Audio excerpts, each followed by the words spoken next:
Salvete omnes. I am Magistra Abelseth, Ms. Abelseth, and the purpose of this video is to introduce some locations across the Roman Empire. So for the first question, which of these maps do you think is the most accurate?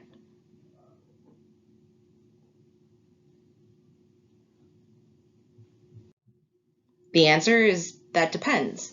The Roman monarchy was founded in 753 BCE, but it was a tiny, tiny dot on a map this size. It wouldn't even show up. 400 years later, in 338 BCE, the Roman Republic was about this big. Over time, Rome gradually conquered more and more of its neighbors. The Punic Wars was one such time of colonialist expansion. And the Punic Wars took place from 264 BCE to 146 BCE. In 212 BCE, this is the size of the Roman Republic.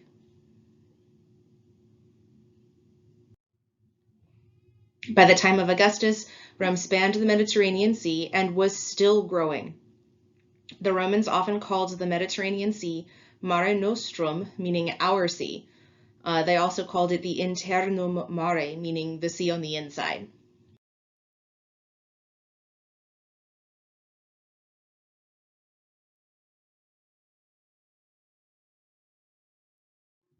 This map comes from the Ecce Romani textbook series, and it's the map we'll be using for our class practice and geography activities moving forward.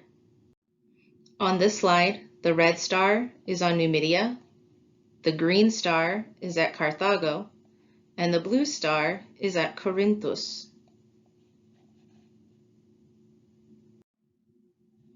On this slide, the red star is at Kyprus, the green star is at Syria, and the blue star is at Judea. On this slide, the red star is at Gallia, the green star is at Hispania, and the blue star is at Africa. On this side, the red star is at Londinium, the green star is on the Pontus Euxinus, and the blue star is in Italia. On this slide, the red star is on Brundisium, the green star is at Alexandria, and the blue star is on Mesopotamia.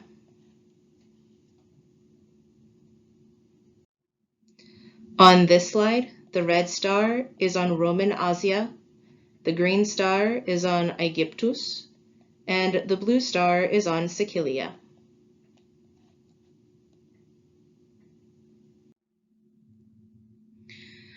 I then asked you to think about what the Romans might have looked like.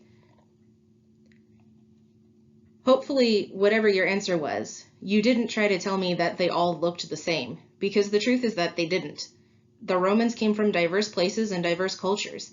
Even the ones who were starting out in the city Rome, there were a lot of refugees and immigrants all over the Mediterranean at the time, and they came from many different places and they moved to many other places. The skin tones of the Romans ranged from Northern European white to Mediterranean brown to North African brown to South African black to Middle Eastern brown and so on. We even have archaeological evidence that ancient Rome traded with ancient China, and it's not impossible that an ancient Chinese person could have immigrated to the farther western end of Rome.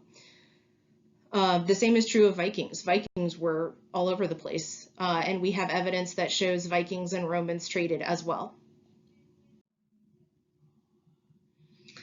I then asked you to test your mythology skills and see if you could identify these Roman gods and goddesses based on modern interpretations of them.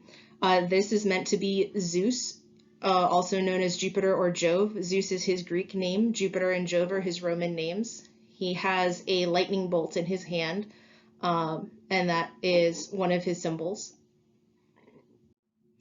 This god is intended to be Hades or Pluto or Dis. His Greek name is Hades. His Roman names are Pluto and Dis.